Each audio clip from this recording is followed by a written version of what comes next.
Welcome to Let's Talk Business. I'm your host, James Price. This podcast has been designed to address business pain points, often neglected, but if dealt with correctly, can really enhance business value and performance. I've had over 30 years experience in business, and I currently own JPO Business Proprietary Limited, a business valuation, advisory, and transaction firm. We help private business clients across Australia and internationally grow, change, and enhance the value of their businesses. Welcome back to Let's Talk Business podcast. I'm your host, James Price, and we're very fortunate to catch up with our guest today, Tim Goodacre.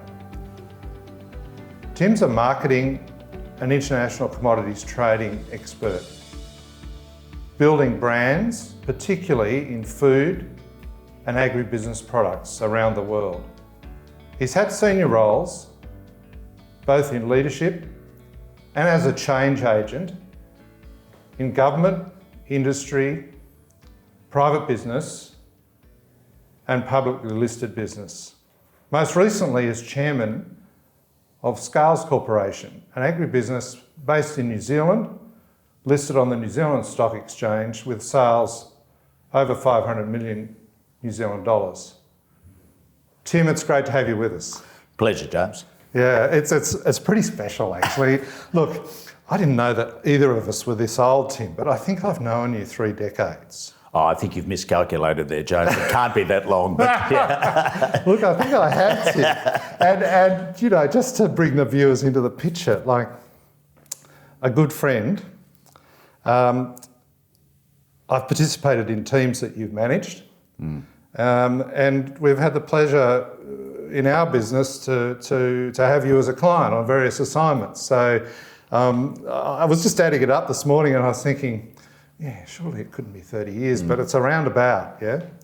Yeah, well, it would, James. And I suppose our ongoing relationship is sort of how I do business in lots of ways, because it's all about establishing relationships, if they're positive ones, drawing on them later in life. So your expertise and skills and experience has been valuable for me in terms of various roles that I've undertaken over the last few years. Yeah, thank you for that. I mean, I don't know where to start, but where did it all start, Tim? Your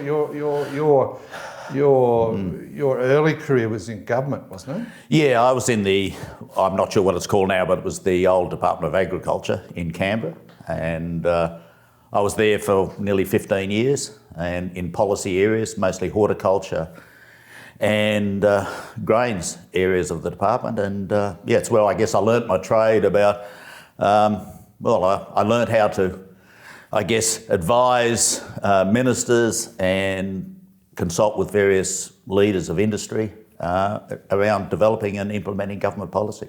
On selling Australian commodities overseas, or? Largely, James. I was there in the era predominantly of the Hawke government, and it was one of significant change. And I would argue that Australian agriculture, as it exists or as it's shaped today, is largely due to a lot of what the Hawke government did, and that was reform, get government out of agriculture to a large degree, and establish, I suppose, Australia's position in the export market to make Australian agricultural exports competitive. Certainly from the government's perspective, that was a major time, and it's one which I reflect back on quite positively. How did you get into food and agriculture? I think you probably like your food and wine, do you? But I mean, how did you get into it? Look, I'd love to say that it was all part of a well-considered plan, James. Was it? No, it wasn't. In fact, as I said, I started in the Department of Agriculture. It was not by real design. I did grow up on a farm in New South Wales, but I had no great plan in life, and I'll be first to admit it. I'm not one I've always looked 3 to 5 years ahead, but that's as far as I've ever looked. I've never had a grand objective. So I started in the agricultural department, and as I said, it was a bit when we opened. I established relationships with people that I worked with, and those relationships developed into, for me, opportunities and career opportunities, and it just followed from there. So I guess I followed one agricultural industry to another in terms of my work life. And so that's interesting. No plan no overall objective. So what guides that boat as it's going through the seas? What are the things? I mean, relationships you mentioned is one. It sounds like you want to deal with people that you feel you want to deal with. Well, to me, that's what business and life is. It's relationships. And you can have the best business in the world. You can have the best opportunities. But unless you have the relationship with the people to make it work. So it comes back to good people, which build solid relationships. And to me, it's all about people and the relationships that follow, because you can, as I said, you can have the best business in the world, but if you don't have the right people and the right relationships with your customers, you've got nothing. You will certainly lose. But how do you build a relationship? Because at the top of this episode, I called you a change agent. I don't know whether that's a label you want to own or not. But you know, sometimes change in a government body or in a private business is tough, right? You've got to burn. Have you got to burn some relationships? How do you? Yes. You know, so how does that work? Yeah, look, it's tough. I mean, but as I said, it's all based on a relationship. So in one business I was involved in, yes, we had to change the business significantly, but the relationship I had with the owners of the business, effectively, the suppliers, the shareholders, that was the predominant relationship I had. And yes, I had to make some changes, and people lost their jobs. It was part of, but for the business to survive and to prosper, that had to be done. But my first relationship was with my growers or my suppliers, my stakeholders. So so if I ask then, what's this Tim Goodacre like? He tells me he's good at relationships. Well, what does that mean to you?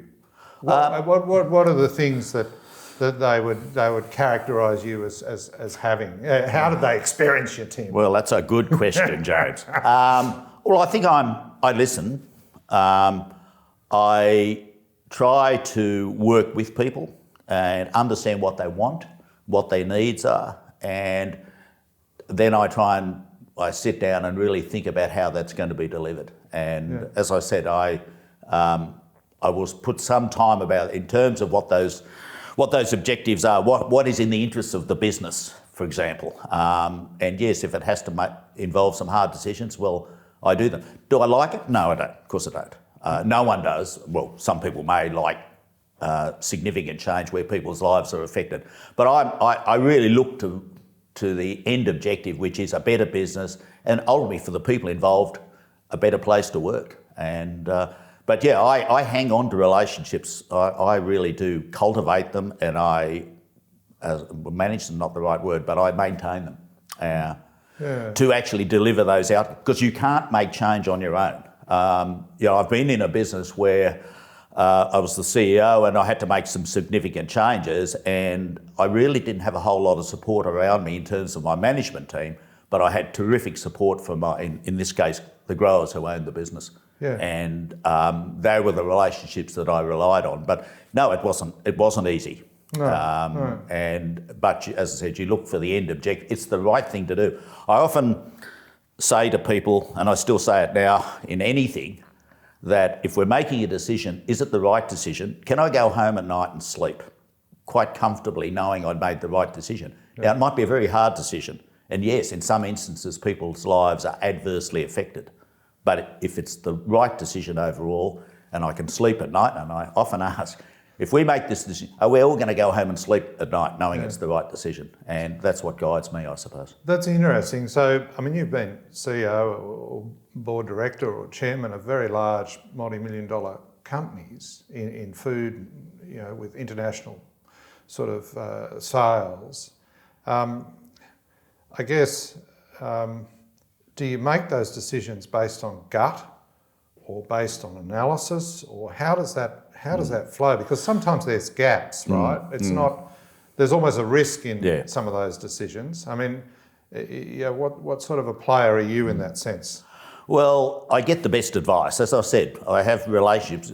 As we opened, the relationship with you, James, in your business, and the work that you've done for me, or the businesses I've been involved in, has been about establishing, what do we need to do to achieve a certain objective. And so I get the best advice, and then I implement that advice. And I suppose my skill is trying to make it as smooth as possible and work with the people involved. And Yeah, that's the challenge. But as I said, it's not always easy. But and sometimes yes, there is a.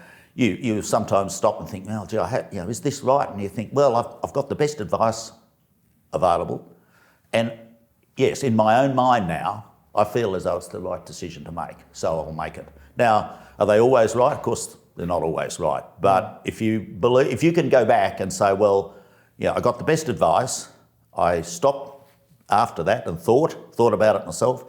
One caveat though is that sometimes I've had some good advice from very good people, but I've got to the end and I thought, well, hang on, it's still not the right way to go.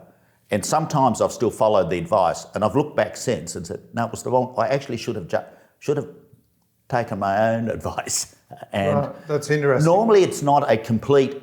Certainly, I haven't had one where the advice has been totally wrong. Where it's been I haven't got it quite right is I either went too far or not far enough, based on the advice. Whereas I should have trusted my own instinct and view about how far I went. And is that a bit like you've got the advice, it's independent, it's rigorous, but your tentacles understand the environment at which you've got to deliver that advice through, and perhaps it's not ready for that advice, or there's dynamics there which will mean that the implementation is fraught? Yeah, I think you're right. I think it's the dynamics sometimes. Sometimes your shareholders aren't quite ready for the extreme, let's say, advice. Sometimes they should be, and I should have done it. And in one case, I should have gone further, because even though the shareholders felt it was the right spot to land, it actually wasn't. I should have stretched them, taken a risk, and gone further, because that was the right outcome. The mistake I made, looking back, was that I went with, we all believe was where it should have been, but in my instinct told me I should have gone further. And in the end, my instinct was right, I believe. That's fascinating. So the trials and tribulations of a leader and a change agent. You mentioned that you were in Canberra in the Hawke era. Yes. And I was a young pup also in Canberra at that time, newly married and working for a lobby group, and I came across you on a number of occasions. So Bob Hawke was known for his consensus. He would get the unions and the industry and others together and sort of work away a solution. Is your approach in leadership, you reflected on just a moment ago, is it akin to that, or is it, or is it not that? Is it a bit harder than what Bob was about? No, look, I admire Bob Hawke immensely, I have to say, yes, because of those attributes you mentioned, James. So, I suppose I'm probably more. I certainly try and get consensus, but sometimes, as you know, getting consensus means you may not come to a landing. You may not get to the right outcome because you can't please everyone. And I think even Hawke once said that if you have too many people to please, you never please anyone. And in terms of government and government policy implementation. Yeah. And so I think he's right. And as I said, I think referring back to that, where I hadn't got that issue, where I hadn't gone far enough, yes, that was a consensus. But it was, as I said, it was probably not I should have actually gone a bit further. I might have, I suppose, hadn't reached 100% consensus if I'd done that, but it still would have been the right thing to do. So, as I said, in some ways, I regret it. Very interesting. Yeah, I mean, it's an interesting balance. And again, as you said, that's a judgment call. You try and before you make some of these decisions, you're thinking, now, what are the implications of this? And I think it's all like it comes back to managing issues, or you've got to manage an issue. Think of all the implications of how you're going to manage it. There are going to be upsides and downsides, and it's just getting the balance right. And if I had a magic formula to be able to tell you how to do that, how to get it absolutely right, it'd be great. But I haven't. But you just try and take account of many of those things as you can. But if you get caught up in being totally consensus, I believe you probably won't make the best decision. You may not make a wrong decision in terms of being all wrong, but it's probably not the best decision. A lot of times too, I say to people, but this is really working well the way it is now. Why do we need to change anything? And my response often is, it's working well, but it'll work a hell of a lot better if we make these changes. Is that part of your credibility in terms of a leader and a change agent in that you're there at some of these bigger businesses and other organisations to sort of cast a light on, not just what's real but what's achievable, what's possible. So it's almost like a benchmarking role in a way. It's taking people out of their comfort zones, but for good reason, I guess. Yeah, look, I think so. I think that's your challenge. It's taking them out and going that little, as I said, that extra step just to make it even better. I just get very frustrated when people will say, but everything's going fine now. And yes, it is to a point, but I get frustrated when I know that it can be a lot better. And and usually people who are defending their role in an organisation, their first point is, it's going fine now. And as I said, my response is, yeah, but we should be doing a hell of a lot better. But Tim, what drives that? Because I've come across a lot of elite business owners and people in their field, in industry and what have you, and there's only certain people that have that need to keep improving. I mean, is there anything that you can point to that, why are you so annoying in that respect? I guess, James, I'm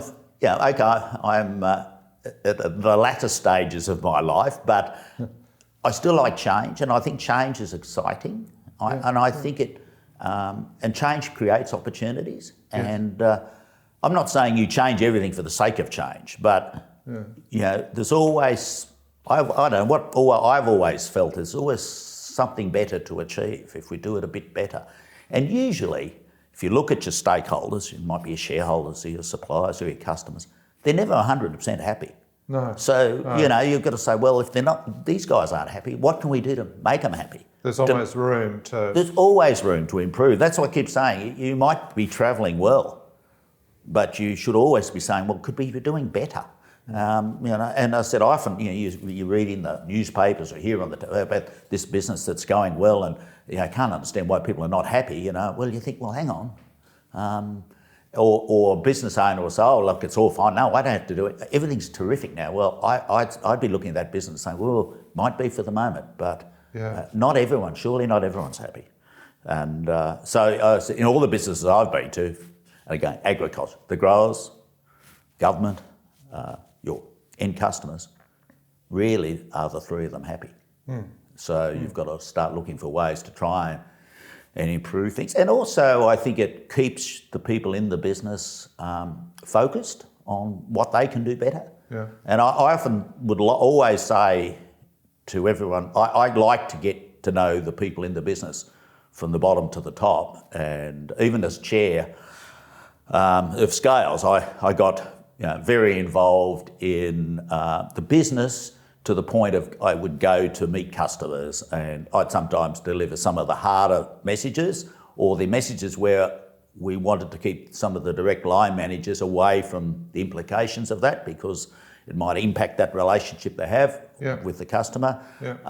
I just like to do that, but that also gets you to understand what's going on. I'm a great believer in I'm not a professional board member. I hope I'm not seen as that, because I don't believe in professional board members. I find people who just take on board roles, take on their 6 or 10. I know some people have got 15 who just turn up for the meeting every month or every 2 months. To me, how can you understand and make the right decisions at board level, even in terms of governance, without understanding the businesses that you're actually governing? And I think that's where businesses get into trouble, because they don't really understand what's going on.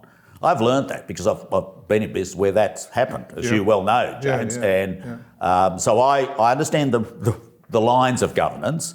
That's not saying you get involved in management, but I will often, again, Scales is an example, but in other businesses I'm involved in at the moment as a board member, I like to get in, see some of the day-to-day workings of the business, so that when the board does have to make certain decisions, I've got full comfort that it's the right decision, or it's the best decision we can make.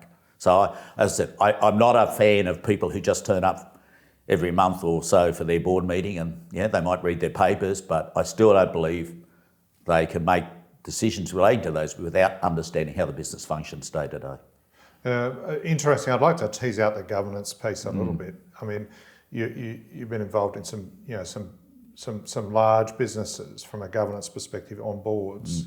You've also been in the senior management roles within large businesses. For instance, the kiwifruit business in New Zealand, which we might touch on a little later, where you were CEO. And many of our listeners and viewers have proprietary limited companies or other structures where, they're effectively a director. They may or may not have a board, but they're also an owner that's working in the business with others. I mean, the lines get sometimes blurred. What's effective about a board in any size and shape business or a director role as distinct from a working owner, Tim, or a management team that you think's important, Well, I think it's being able to provide that guidance and advice. That's probably the most important thing. If you're not involved every day in the business, so I don't want to sound as I'm contradicting myself, but I said you do need to understand how the business works. That gives you the opportunity to be able to provide solid advice and guidance, not just being able to say, oh, look, so-and-so, it'll be okay. Don't worry about it. Yeah. Rather, the discussion should be, I understand where you're coming from. And as an owner, and particularly family-owned businesses where, I've been involved with advising, the managers who are also the owners. If you understand the business, you can actually talk about some of the issues. Yeah. And I think, and also your own experience is important. So again, I believe you should only be on boards where you've had relevant management, senior management experience, again, emphasis senior management experience in that industry or that business. Yeah. And therefore you can provide real advice and real guidance. You can say, well, if you're having trouble with these customers, well, maybe, this is what you should do. You give that advice understanding what the business is and how it works. Yeah. So that doesn't mean it's advice. So at the end of the day, the CEO or the owner of the business is going to make their own decision. Yeah. But I would hope that we would all come as a board and the management of those businesses, whether one or the same or different, would come to a landing as you would in a normal board, they say listed company. I said I've never been involved in a business at a board level where we've had a vote on an issue. Never. I would never want to go there. Yeah. Because to me, if you have to get to a vote, someone's seriously got an issue. So the objective, usually in those cases, I send management back to say, well, look, there's an issue here. And if they're the right board member, it's a valid issue. So let's go and do some more work on that. Yeah. Or that person will say, look, I don't fully agree with what the rest of you guys on the board believe, but I'm comfortable enough to go ahead and tick it off. And make a judgment. You make a judgment. So, but I find it very concerning. I just wouldn't be there where you were subject to votes and, it's a 5-4 decision. So that's why the decision has been reached. Because it's like a guillotine solving an issue. That's right. That's right. And if you've got the right board members, if you get those situations and the objections are somewhat hard to understand or to be blunt, you think are ridiculous, well, you've got them on board person. I think there's some very interesting lessons, Tim. You've just sort of hit on a whole bunch of insights around the people you build around you in a business or an organisation, no matter what the size, to guide it through to betterment, so to speak. Fascinating experiences to bring that all together. Well, I can use Scales as an example. I was on that board. I only just retired last week, but I've been on the board since the end of 2011, so it's a long time. I was chairman of one of their management companies, Mr. Apple, and then I was chair of the organisation for the last 6 years. And we never had a vote. We had a group of people who were, I believe, and are very strong in their fields of governance. Yes. So if we had an issue, and we had obviously a strong management team, we ensured we had a strong management team, but we would just toss things around. And as I said, if we couldn't come to an agreement and there were some key issues, we'd get management to go and do some more work on it. Try and address that issue. Because I had immense respect and have immense respect for each of those board members. They all brought particular skills, and if one of those people had an issue in their area of expertise, we would listen. Now, sometimes they would have some reservations in an area outside their expertise, but they would acknowledge that and say, look, it's not my area of expertise. And it was a nice balance because, as I said, we listen, and people would speak up in their area of expertise. Wouldn't mean they wouldn't talk about stuff outside that, they would, but they would be very strong in their own areas of expertise, and we would listen because we respected their view. But, you've hit on some really interesting issues there. Like you started with relationships, and you said one of the key aspects of that was listening. And you've just given us an example of the most recent board that you were chairman of. But you've also said, I want to work with a bunch of people, I think, this is how I've taken it, that know their strengths, but also know their weaknesses. And leave their egos outside the boardroom. Yeah. I don't like it when people make a statement or a stand on an issue purely because they want to be heard.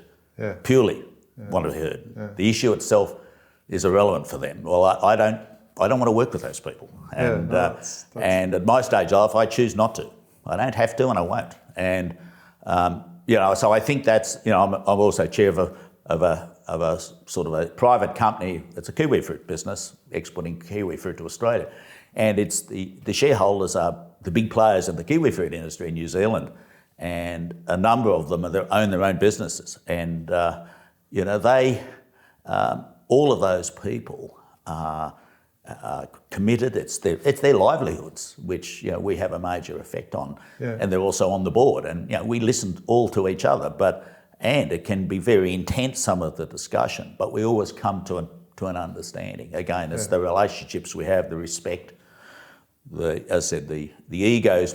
Everyone has an ego, but it's keeping it under control and understanding what you're good at and what you're not so good at. And look, I'll be frank, I will say to people, well, I will work with you and we'll work with you, but if we don't have someone like you guys, well, I'm not going to work here, or I've got to find someone like you because you have a skill that I don't have. Yeah. And this person over here has a skill that no one else has here either. So if they won't join the board, well, we'll find someone who does have that. But I fully recognise where my shortcomings are. Yeah. I also understand where my strengths are. And if you get similar people who understand that dynamic, well, I think it's the best place to start anyway. Are you patient or impatient, Tim, in terms of how you do business? Yeah, sometimes. Look, after saying all that, sometimes I'll say, and I think, well, hang on, I've just jumped far ahead of myself, and we're not there yet. So I've got to be a bit more patient. No, I'm a little bit impatient, I have to say. Yeah. As I keep saying, this business of not going far enough sometimes. Yeah. Now, one thing I'll tell you where my patience has been tested recently is with the COVID situation, particularly in terms of world markets and the closure of world markets, and then also since then the different rates of recovery. Yeah. And then in New Zealand, for example, too, we've had major weather issues in the horticultural areas, and some of the business I'm involved in have been badly affected. Severely affected. Yeah, so it's bad. But I get very impatient when people keep saying, we've come through that and we're looking ahead for this coming year. And people say, oh yes, but last year was so bad, and I'm not sure that these guys are going to pay the same price, and I will say, for God's sake, that's behind us. I understand that, but let's look forward. There's an opportunity here. There's less, for example, in this case, there is less fruit. Yeah. There's an opportunity.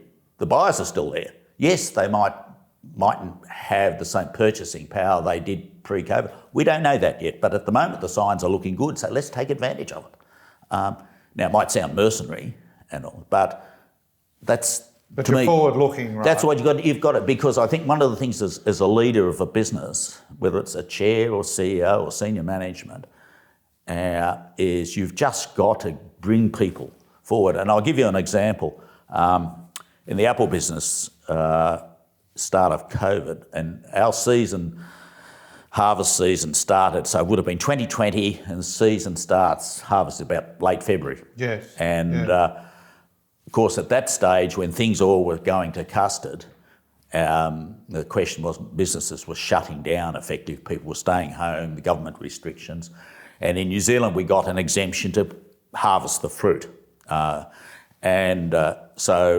a lot of the leader of our Apple, of Mr. Apple, who I have immense respect for. He has wonderful skills, he understands the business, but he's a leader.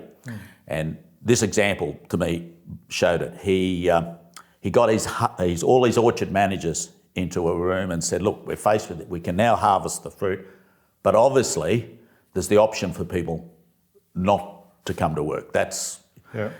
And he said, but I'm going to, whether we like it or not, I'm going to get up on a ladder if I have to. We're going to pick every apple here because there's no plan B.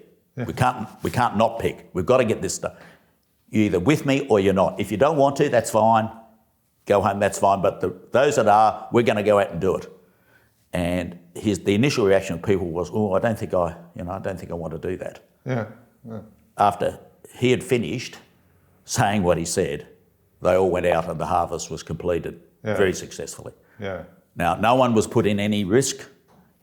And certainly no one felt any obligation to do it. The only obligation was more of a moral one to support the leader. Yeah. And they followed. And it was a bit, it's a terrible analogy, but it's not going over the trenches, I suppose. Well, pretty much. Maybe. But that, to me, that fellow and what he did, Andrew is just one of those people. And the CEO of Scale, Andy, they went through the Christchurch earthquake. And if you talk about commitment and that business, at that stage we had a cold store business, and during the Christchurch earthquake, obviously a lot of the cold stores were damaged.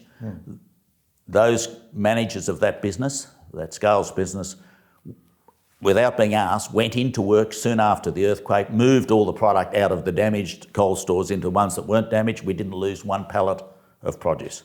Yeah. Now, we were the only businesses I'm aware of that didn't have any loss of produce because of failed cold stores. So it's a strong commitment. And culture. And my big thing's culture. Everything, relationships, culture, strong cultures, the right people who are committed. It's all part of this culture of commitment, as though it's their own business, their own livelihood, which it is in many respects, but it's not a 9-to-5 job. But they're doing it because they want to, aren't they? Not because they're told to necessarily. Exactly, James. Yeah. They weren't told to. These people who went to pick the order, they weren't told to. Andrew just said, I'm going to go out, and if I have to pick it myself, I will, because there's no plan B, and I'm going to do it. Yeah. If you want to come with me, fine. If you don't, that's fine too, I understand. Yeah. And they all went. And it's the same with the earthquake. All those guys went, they weren't asked to do it.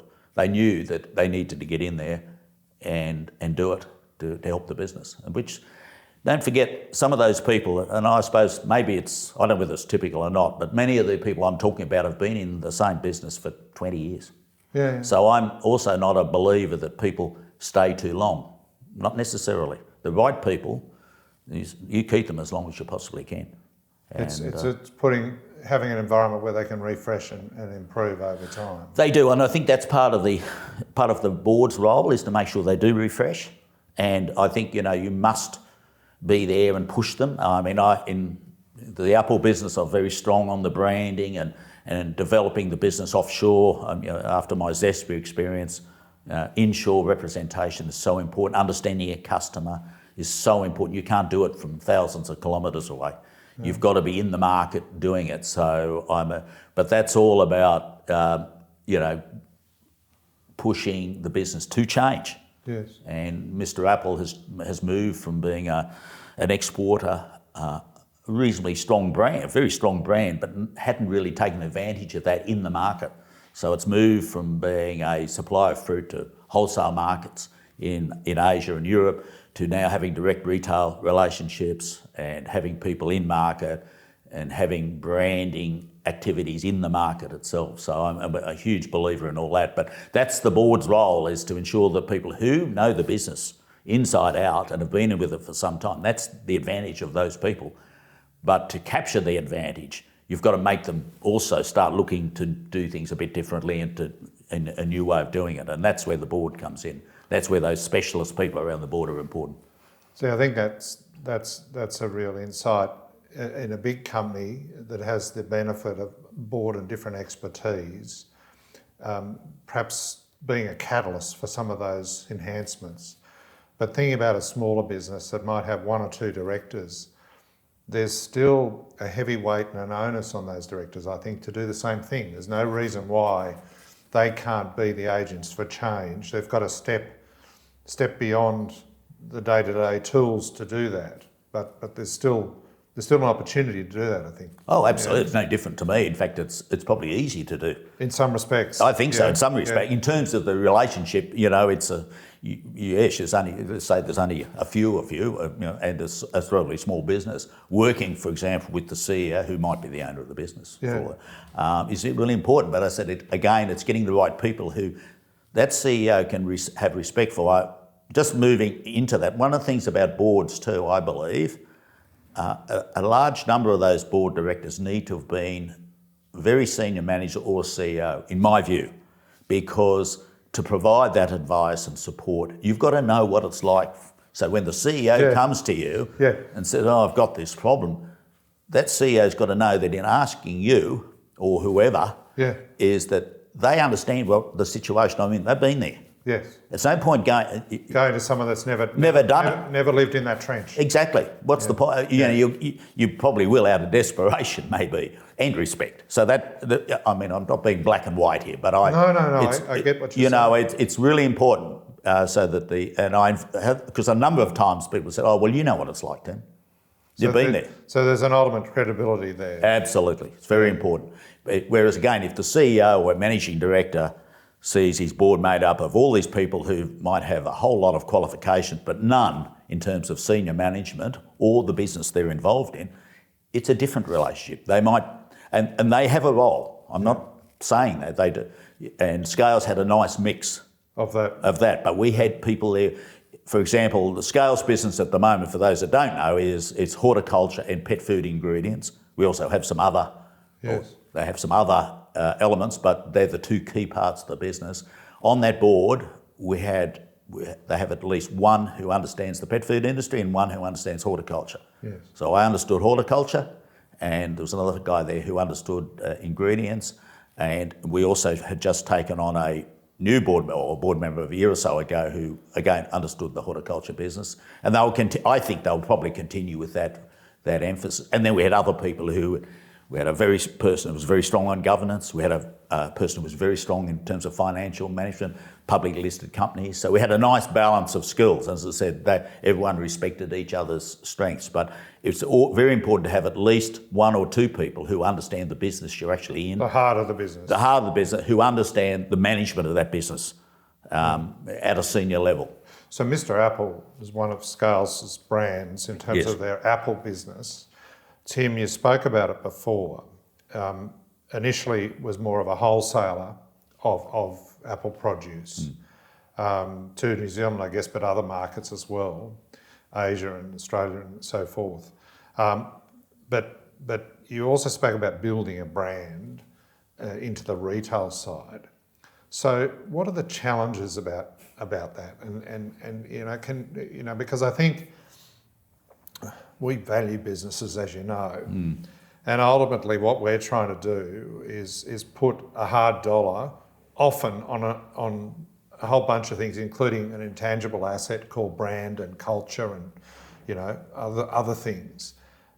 In your experience, I mean, you've spent a good few years on brand marketing in food and agricultural products. What are the challenges there? How do you go about it? How do you make brand value real? Well, it's not that hard actually, but I find in produce in Australia, in horticulture, and I've said this to a number of industries here, New Zealand does it well. And they do it well because they have a small domestic market. They have no choice but to export. They also don't have often the advantage of scale that other exporters from larger production markets, and what have you. Yeah. So, but really it's not that hard. It's understanding your customer and what their values are and what they want and making sure you deliver that. Yes. But in a practical sense, it's actually getting into the market. Now, I'll give you an example involved with the company, is NutriKiwi, which is exports green kiwi fruit to Australia. And we only started that business 7 or 8 years ago. And while our produce had always been coming to Australia previously, but it was under other arrangements, other exporters. And we decided, the owners of the business, or the kiwi fruit growers and packers, decided to have their own business and establish a brand and marketing business, not a trading business. Because I would argue it was mostly traded to Australia. So we said, well, how do we start that? And you can't just go along to a retailer and say, hello, this is who we are, we're NutriKiwi, we're new, but we represent half of the supply of the produce to Australia, deal with it. And they'll say, well, hang on, but we've been dealing with these other people for years, and that's fine. And we don't care where it comes from in that respect. We know it all comes from New Zealand, and we're happy with them. So what we did, we thought, well, the easiest, how do we actually build our business in Australia? So we knew the easiest access point to start was the wholesale market. So we started in the wholesale market.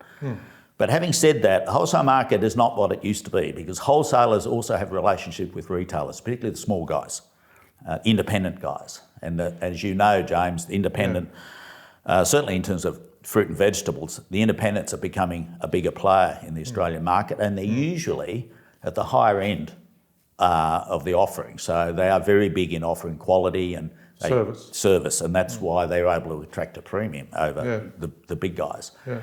And so what we did was we picked what we believe were the best distributors or wholesalers in Australia, and we believe we've done that. And we worked with them to develop our brand. So first of all was to make sure they got the product that they needed for their own relationships that they have with many of the independent retailers who come to them and source product.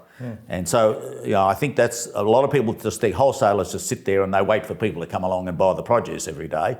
No, they don't. These guys have relationship with a number of as I said, number of independent retailers, and they supply them with product. Now, now they have different range how they do that, but they're basically their logistics provider and product supplier. So we work with those wholesalers to develop our brand and say, look, NutriKiwi, we provide the best quality kiwi fruit out of New Zealand, green kiwi fruit. We are the best. This is why. And we created an orange box which looked like a safety jacket. So that was great, and there was this, and so we started then. We were known as the orange box in the market. It was quite a bright orange and point of difference. Point of difference. We packed our fruit to a very consistent standard. One of the things that buyers like consistency of quality. May not be the best or the worst, but if it's consistent and is good, well, we were the best and consistent. And so we packed our fruit so it looked good for the consumer.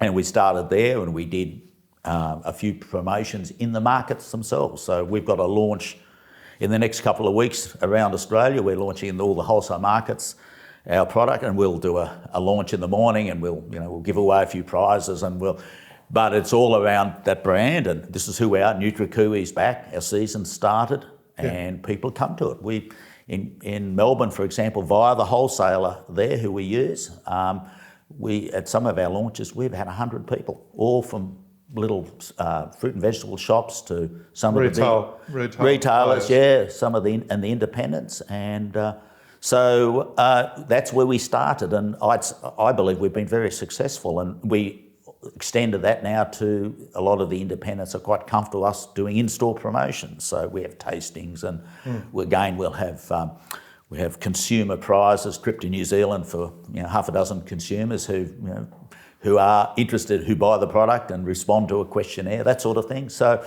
but at the end of the day, it's about your brand value. It's so the wholesalers want to buy a product, and the retailers want it, and so we sell to Aldi, who are a very good customer of ours. So I think we did that on the basis of that initial work around building a brand. So a green kiwi fruit is not just a green kiwi fruit. No.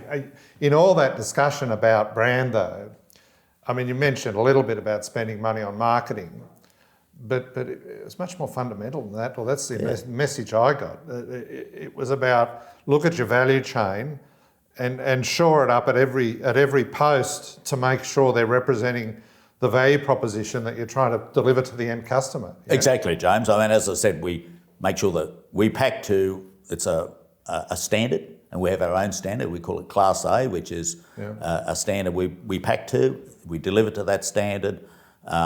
We ensure that the customers in Australia are happy, so we talk to them. We have launch, we talk to them.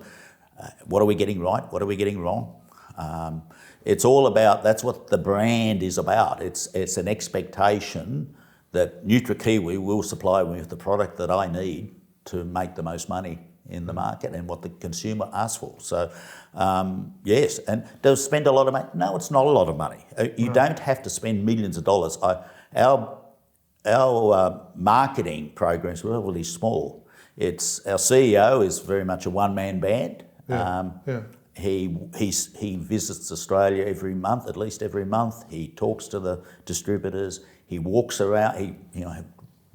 Drives around the various retailers. Has a look at the fruit on the floor in the shops. You know, the little shop here, probably one of the ones around here in Penrith. He employs some people part-timers who come out and talk to the produce managers on a regular basis, make sure the fruit's presented well, run the consumer competitions. It makes sure that everyone sees the product in the context of what they expect. And represent your offering. They represent the offering. And it doesn't cost a lot of money. We'd love to run TV advertising and do all those things, but we're a relatively small business. Yes. Obviously can't afford that sort of thing, but we can do a lot of things that I think which frustrates me in terms of Australian horticulture, that Australian businesses don't do more. And you can get into the issue of why doesn't Australia export a whole lot of produce offshore? We do in certain things, but not to the potential. No. We talk a lot about it. Yeah. And we are always present at all the trade fairs, which I go to, and so I see it. Yes. But it actually we aren't really doing what we should be doing. We're certainly not exporting the sort of volumes at the sort of price returns that we should. The Kiwis are miles ahead. So, it's something which people just need to focus on. It can be done. I think a lot of exporters or people who potentially want to export find those needs a little confronting. The need to ensure your quality specifications are spot on. So it is hard. That part's harder. The Aussies are more volume based. They're more volume based because they have a domestic market which is large. Which will soak up a lot of their supply. Well, it's the easy one. Yeah. It's the easy one. Oh, the retailers here, they come and pick it up from my orchard or whatever. Or they don't have the quality specs, you guys. Say I need to export into, let's say, Taiwan. I mean, the grape industry and the citrus industry do it well, but I'm just saying a large number of others don't, and the ones I've seen don't want to and are moving there. And I think it's happening, but it's happening. It's taking a while, and maybe we're there now. I don't know, but we've talked about it for a long time. So you've spent a lot of time across the ditch, Tim. I think you first went there to manage, and you mentioned Zespri. Tell us a bit about Zespri, and that was another challenge in terms of building a brand. You were CEO of that organisation, weren't you?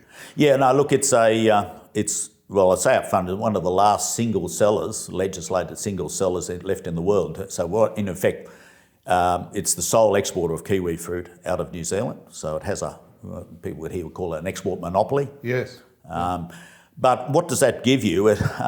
I believe that for the industry, it's a great benefit, huge benefit, because the big strength you have certainly in my experience in terms of agribusiness, if you control supply, you have great power in the market. So if people, let's say in Europe, want to buy a New Zealand kiwi fruit and they have to go to Zespri, which is what they have to do, that gives Zespri and the growers a large part of market power. So if you control supply, you can do a lot of things. And Zespri has that fortunate position. It's supported by the growers, and that's why it still has it. And they use it very effectively. And what it means is that in terms of branding and marketing, you've got volume of fruit. You're going to get it every year. So you've got that absolute guarantee you'll get all of the New Zealand's kiwifruit every year. Now, that will be affected by weather and events and so on. Seasonal factors. But other than that, you've got it. And that means you can enter into long-term marketing programs, branding programs. You can spend millions of dollars, which is what they do. And you've probably seen some of the advertising here for gold kiwifruit, which is the Zespri proprietary variety. Probably one of the most successful fruits in the world, one of the few new fruits. But that's been successful. A, it's a great product, but B, they support it with a large amount of advertising and marketing, and the funds in that are immense, but they're great returns, and those growers have done very, very well out of it. So Zespri recruited an Aussie as CEO of their organisation, right? Yes. What was that like, Tim, going over there amongst a bunch of Kiwis? How was that for you? It was a very senior role, obviously, and they wanted you there because of your international marketing, brand expertise, I imagine. But was it tricky? Well, actually, what they wanted me for, and it's about this control thing. It wasn't so much my international marketing expertise. I mean, obviously, I'd had that, but I hadn't had a huge amount of experience in brand marketing. Don't forget, I was coming from Australia, as per my earlier comments. So we were not strong on babes that. in the woods. Babes in the woods. And I went over there, to be honest, probably a little arrogantly, thinking, well, I'll teach these Kiwis a thing or two. But no, I was brought in there basically to have a look at how the efficiency of the business and to make some changes. But most importantly, I certainly had experience in the grain industry out dealing with growers. And at the time I went to Zespri, the growers were losing some confidence in the company's ability to deliver the best returns. And market their products. So my role was to re-establish the grower connection and commitment. And I'll be arrogant enough to say I think I was largely successful in that. Why? Why were you successful? Because I talked to them and I was open and transparent with them, and I told them the good things and the bad things. I wasn't afraid to tell them when things were going bad, but I was also told them what I was going to do to fix it. I think that's the critical thing. Farmers need to understand what's going on. You can't be told that the market has fallen away 2 months after it's actually fallen away. So you can't tell them at the 11th hour that their returns are going to be cut by, say, 20%. Yeah. You've got to be open. So I spent a lot of time. We had what we call road shows. So we do it pre-harvest, post-harvest, and I'd go around New Zealand and talk to the growers, and we'd give them market updates and what we were doing. I told them the tough news sometimes about, the product is not up to spec. We're not just getting the product the market deserves if you're going to get the price returns you expect. And one of the things I did implement was part of the board and I decision to introduce taste payments. So in other words, growers who produced the best tasting fruit got higher returns than those that didn't. So it was an incentive system, and it's still in place. Yeah. So that was all about making sure the growers understood what their marketing company was doing, and the benefits of having a single selling organisation, which as to what I described. It's a very powerful tool, but it must be used responsibly. So, as I said, you can't lose the confidence of the growers. You can't get arrogant. You can't, screw over the customers. You've got to make sure the customers are happy, obviously. If they're unhappy and feeling they have to deal with you, well, that's not a good place to be, because sooner or later they won't if they get another option. So, Tim, there's a lot of pressures as a leader in a business, isn't there? I mean, you've just touched on some of them. I feel like in some respects, you take a lot on your shoulders. I mean, how do you deal with that personally? Do you find it like that, or do you find it exhilarating and not stressful at all? Oh, it's stressful. It is. Yeah. And I did some things. I can remember once I travelled to all of our markets to see our market managers. One of the things Zespri is very strong at, I talk about having people in market. It's a very decentralised business. So all markets, what are you talking? I'm talking, we now I think there's probably, I don't know how many, there might be 60 markets or whatever it is. Around the globe. Around the globe, and they would have representation in all of those markets virtually. Yeah. So I remember once I went on a plane and to see each of them, all the senior marketing managers in all of the continents. I think I was away for 5 days and didn't see a hotel bed. I slept on the plane. Now that was physical pressure, but there was an issue I had to deal with, which was certainly stressful. Great support at home. My wife's fantastic. She understands. She's run her own business. She understands the pressures. It was a great relief. I'd get home and I walked through the door, and it was like that world was gone for a moment. That didn't mean I was always, being an international business, the phone would start ringing 5 a.m. I'd be on the phone sometimes till 11 o'clock, 12 o'clock at night. And don't forget too, this was before Zoom. And so you had emails, and emails were okay, but if you're talking with different cultures, in other words, what Zespri do and do well again is they employ local people in those markets. Okay. So it's not New Zealanders, not Aussies, local. So email exchanges can be not clear on occasion and can misrepresent what's intended. So I often spent a lot of time trying to explain to our in-market people, where English was not their first language, about what we were doing in New Zealand, which was going to affect how they operated their businesses there. So, it was stressful, but I enjoyed it. I enjoyed the people thing. I had some of the best relationships I had with the staff at Zespri were people in the markets. Yes. And yet some people in New Zealand were intimidated by people in the market because they didn't understand them, didn't know them well. I had the advantage of being able to go and see them and build a relationship with them. Yeah. But they were terrific, and they were very good to me. And even with things when I had to deliver some tough messages sometimes, because I had a relationship with them, they understood. And I remember one staff member saying, "Well, I don't like it, but if you think it's right, it must be right." Yeah. Which I thought that was the greatest compliment. So back to your question, it's stressful. Of course it is, James, and you don't really get a break, to be honest. And I don't think it's the challenge with COVID. It's interesting. Andrew from Mr. Apple we went to Berlin to the fruit fair in February, and it was the first international fair where everyone went. Yes. And it was like COVID hadn't existed. It was amazing. They had record crowds. It was like everyone wanted to be out and about. And there were no masks. Everyone was just out. This is in Berlin and in February. And Andrew just said, wasn't it exhilarating to be able to talk to customers face to face again? Yeah. And he said, that's why I do the business. I do it for the personal relationships and that you build with your customers and your suppliers so it's just interesting. That's their sort of stress. They're the exhilaration bits.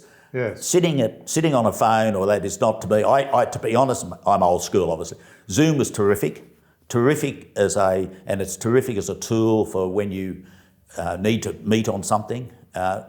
When you don't have to spend a whole lot of time, but the face-to-face, to me, is so effective. You need to do it. It's the conversations you have on the side that can sometimes be really important to the business, which if you're having the formal agenda of a Zoom meeting, for example, you just don't cover. You don't deal with. No. I mean, the picture you created of those 60 markets now around the world, I mean, it's almost like creating a web, a network of relationships, as you say, but in doing that, you're developing those cultures and the brand value throughout that web. So it's with a local flavour. Yeah, that's what's important. Yeah. It's not the brand. The values are the same, but the nature of the brand is different in Germany to what it is in Tokyo. Yes. So your promotion and your brand promoting tools are different. Yeah. They're very different. That's the importance of having local people who understand their culture. So you're really segmenting the market and treating it as an individual market. Absolutely. And that applies to Australia. I say to Kiwis, if you're selling into Australia, it's no different to selling in the US. It's as different in a different way. It's not, you're not selling to New Zealand. You're selling into Australia. You need to in my view, you have an Australian manager, not a Kiwi going over there. Oh, wow, what an insight, though, to some of our viewers. And it doesn't matter whether they're agricultural products, food products, or manufactured plastic products or something else. I think some of those insights are relevant regardless. Well, they are, James. And I think one of the first points I made, you can be doing well anyway, and you can be doing well with an Aussie manager in the US market. But I'll argue if you get the right American in the US market, you'll do even better. Yes. Because they understand. I understand the way things are done. Everything's done. Yeah. And I found that in Europe, Zespri Europe manager, he was able to do things when we had issues with fruit quality. He was able to find solutions that someone who had parachuted in from New Zealand or Australia would never have got. Yeah. Because he knew different people who could help manage just the nuances that might make the difference. And outlets. Oh, I know someone who wants that fruit. They don't need the top quality fruit. We don't have to dump it. Yeah. They can do something with it. We had someone in the UK, a similar, and she was able to find a buyer, which, as I said, a Kiwi or an Australian man, it would never have been able to find, because she found the buyer through an associate of a friend of whatever. But wow. One of those things, and these things only come to the fore when things go wrong, and that's when it really, really pays. As I said, you will do better with people. It's all the relationships, the culture, all intertwined. You just do better with people who understand all of it. If you only understand part of it, you just don't. You might be doing well, but you won't be doing as well as you could be. Great insights. I want to. We touched on stress. You're a passionate dude, but what do you like to do outside business? I understand you don't mind car racing. Is that right? Oh, look, I suppose one of the things I am fortunate, and Jo, my wife, is a great contributor, is ensuring that I have lots of other things of interest, yes. And I think that's important for when you do. Well, getting to my point of view, when you retire or when you get home after a long day in the office or night, you've got to have multiple interests. So I enjoy car racing, I enjoy hi-fi and rock music, and so I have this hi-fi system that I keep tweaking. Do you have favourite artists there, Tim? Oh, of course, the Beatles and all that. But no, basically rock music from the 60s, and so I love it. But I'm into high fidelity, and I'm like all these nuts like myself who trying to pursue the perfect sound and all that sort of stuff. So vinyls are just the place? Not for me. I was vinyl, but I don't understand. Vinyl is a thing. It's a thing, and it's not all about the music. It's all about nostalgia, and it's interesting statistic. Half of the people who buy vinyl don't even have a turntable to play it. So I thought that was statistics, but that's one I read only last week in the US apparently. So. Yeah. But I'm into digital and all that, and CDs and things. I still think that's all better. But I think the dinosaurs it's the only thing where I'm ahead of. Normally, I'm accused of nostalgia and hanging on to the past. And here I am moved to. I've got 10,000 vinyl LPs which I never play. They're in the bottom of a cupboard. And the only thing where I'm actually moving forward, and the rest of the industry's moving backwards, and I don't understand it. But no, I do lots of other things too. I like going to the races, horse races. I like theatre. You like theatre. What do you enjoy about the races? I think I first went to the Melbourne Cup with you. It's social. It's the social. It's the people. It's you coming along and us talking about things. Look, I went to a Melbourne Cup once. I never saw the Melbourne Cup actually run.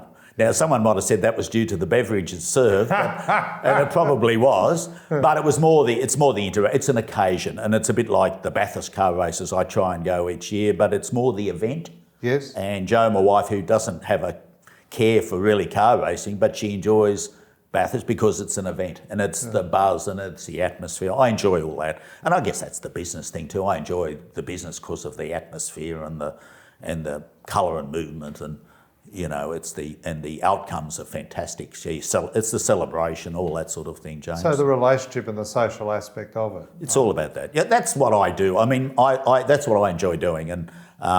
For the hard number crunching, I employ good people to do that. Yeah. As a CEO, I always wanted a good CFO, one I could trust and was good. On a board, I always like to have at least one person who can crunch the numbers as good or better than management. I think that's really important. But for me, it's getting the right people. No one can do everything, particularly in today's world. I think it's even harder as businesses become more diverse, let's say, because if you look at anything now, one thing I have noticed in business, and scales is one of them, is this strive for diversity. So, spread your risk. Yeah. And so no one can be, as it scales is pet food ingredients, logistics, and apples. Well, I don't know of anyone who's probably one person who's an expert in all those three. All those three, yeah. So it's all, and it's the same with your management. I just like to get good people around me. So you need a relationship with each of those people, one that's of trust and integrity, and building a team, and then you can do anything. So I want to pick up on that. Yeah. I could answer my own question, but I'm not going to unless I'm forced to. But what's it like working for Tim Goodacre in his team, right? If you were to, how would team members describe you, do you think? Well, this is a real integrity question, isn't it? You've got to be really honest here. It's a good question. No one's ever told me. People say they like working with me, but I'm sure they say that to everyone. I suppose I'm hoping that they think I'm just trying to do the right thing. Yes. For them and the business. It's nothing personal. Yeah. I've often said, it's nothing personal when you have to make hard decisions. So, look, it's nothing. It's that thing of doing the right thing. Yeah. Look, I'm a bit all over the place sometimes. I'll be honest about that. I want this done and that done, and I get frustrated sometimes. Probably a lot. I'm a bit. You're right. Back to one of your. A little bit impatient. I am a bit impatient, and I do need people to, sort of not slow me down, but fill in the holes that perhaps I've created on the road that I've built. So I do need good people to do that. I mentioned those people with those with skills, but it's hard for me. I mean, that's the only thing. I often say, and I said this to someone recently, being a CEO, for example, is a very lonely job because no one tells you anything except through some sort of filter, because you're the boss. Yeah. And so it's hard. I don't know, to be honest, James. I'll give you my perspective about that, because I've been in a team that you managed, and my people in JPA Business get frustrated at me because sometimes I don't give them all the answers. Sometimes I very definitely do, but I want my team to think and explore and feel like they've been able to solve it themselves, or at least part of it. And I first experienced that when I worked for you, Tim, in Melbourne all those years ago, where you gave us a big field to play in, and it forced you individually to think. Now, I'm not sure. I think the other thing that I've noticed is you figure out what the strengths and weaknesses are of the players in the team. I mean, if I look at some of my weaknesses as a manager, I haven't been good at that in some roles. I've treated everyone the same, but I think, there's a degree of equity in that, but you've got to recognise that some are better than others at certain things. So to be able to get the most out of them, and so I think you've got that. But I always felt you were calm and unflappable. But if an issue was coming and you knew there was a train on the wrong track, then it was like, okay, how do we work this out? How do we deal with it? So that's what I experienced. Yeah, it's interesting you say that, James. I mean, I'm a slow learner, I think, in lots of ways. So I'm far better at what I do now than I was 20 years ago, 30 years ago. And I always find that, this might sound arrogant. I might take longer to get there sometimes, but usually when I get there, I do it better than a lot of people. But that's learning, isn't it? Yeah, it is. It's an experience, and make some real mistakes. Yes. I've made quite a few mistakes. Yeah. Is that a bad thing, do you think? No, because I feel you learn a lot and you've been through it. And again, it comes back, particularly at the end of your business life, which is, I said, when you're in a more governance role, it's amazing how valuable that's been in being able to give advice and guidance and say, well, you know, and so at the time I used to think, you know, a couple of those things, I think, oh God, you know, why am I here? You know, why did this happen? You know, and then, but now I look back and say, gee, I went through that. I can do anything. I can do anything, and that's the big thing that's given me a lot of strength in anything, personal stuff as well. I can do anything because I've been through this and I went through that. I got through that. I can do anything. Was there a moment at which that flicked? If you look over the last several decades, or do you think it's crept up on you, that confidence and? Correct. As I said, I'm a slow learner. Yeah. You know, if I knew, I mean, everyone will say this, but I'm particularly, it just takes me a little bit more time to work through things sometimes, I think, than maybe others. Yeah. But I think the advantage of that, you actually work through them pretty well because you sort of build this level of confidence and experience and you acknowledge it. And one thing I have acknowledged is that experience. I keep coming back to what I look for in fellow board members and you know, not professional. I want people who've been there and done it in the areas they're going to come onto the board and contribute to. Yeah. And I think I've learned, and one of the things I've learned is, you know, I've been through some serious issues in business, and I've been able to get through it and come out the other end okay, you know, and you think, well, if I can do that, I can do anything, and it gives you confidence. Yes, yeah, you're right. It gives you a great. I wish I'd had it 20 years ago, but I haven't. Yeah, that's life. That's the way it works, I guess. Have you counted on mentors or not really?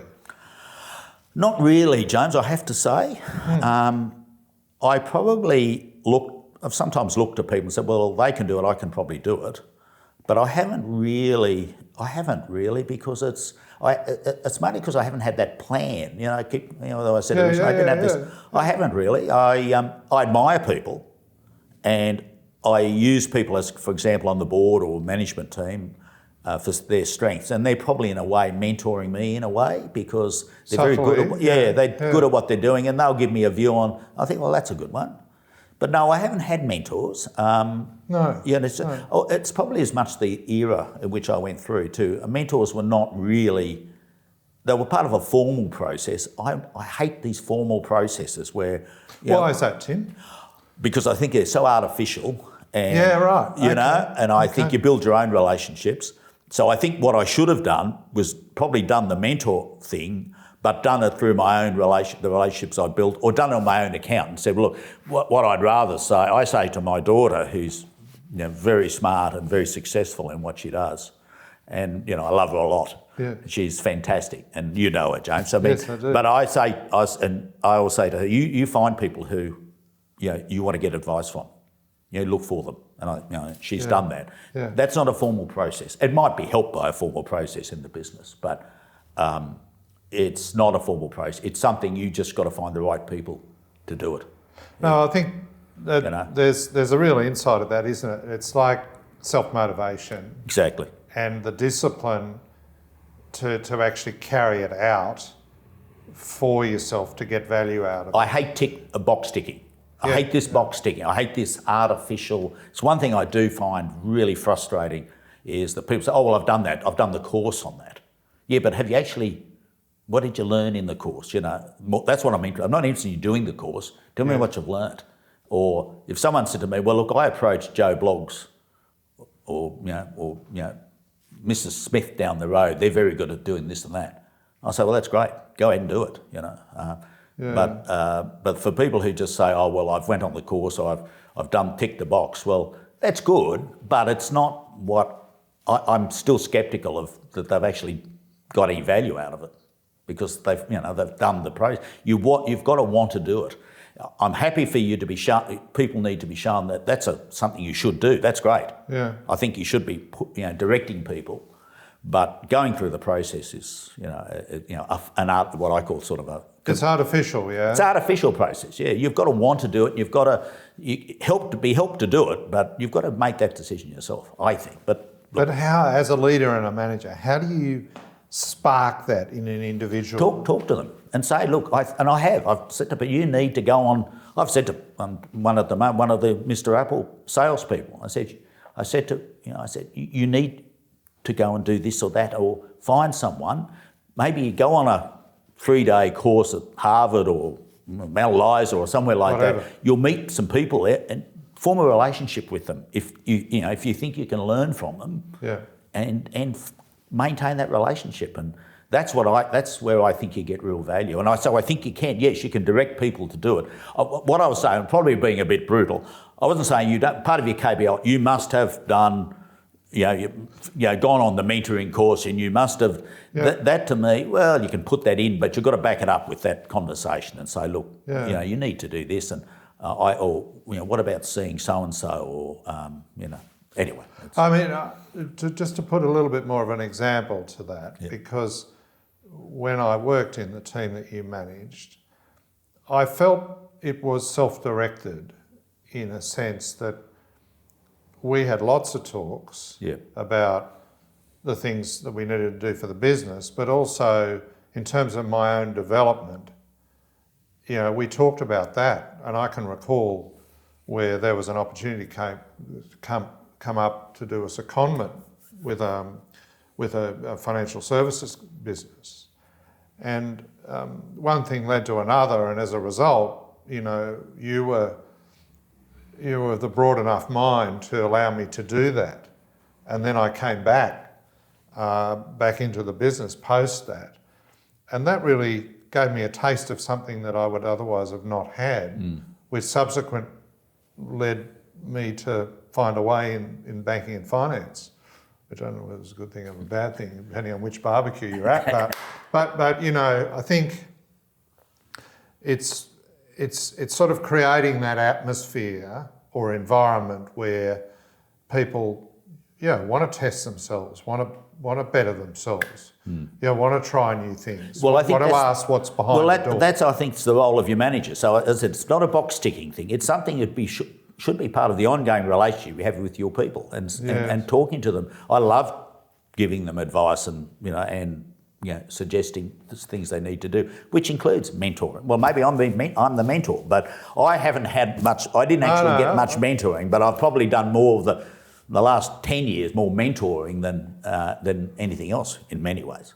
In many ways, it's a label, isn't it? But it's probably where we might be able to establish a bookend to our time today, because it's really about relationship making, isn't it? Business is all about relationships. And understanding a person in more detail and how they can add value to the business and also themselves, I guess. No, I agree. And it's my mantra, I suppose. Tim, it's been an absolute pleasure. Thanks for joining us. Really appreciate it. After all those, how many decades? No, I don't remember. I don't remember. You're young at heart. No, thanks, Tim. That's great. Thanks, yeah, really good. Well, that was Tim Goodacre, and he gave us some real insights into how to build really strong relationships in business and networks and use them to effectively grow and enhance the business you're in, whether it's a multi-million-dollar corporate business or a small mid-sized firm. I think some of the learnings about keeping it local, building a brand, understanding how you tweak all the value chain elements to bring the right culture and the right brand of your product to the market to satisfy the customer. Tim let us in on some very valuable insights. Thanks for tuning in to today's episode. If you enjoyed it, subscribe to this podcast and follow us on Instagram at JamesC_Price. And if you're up for improving your business, gaining access to knowledge, insights, our team, and consultations, join our online membership portal. Visit jpabusiness.com.au.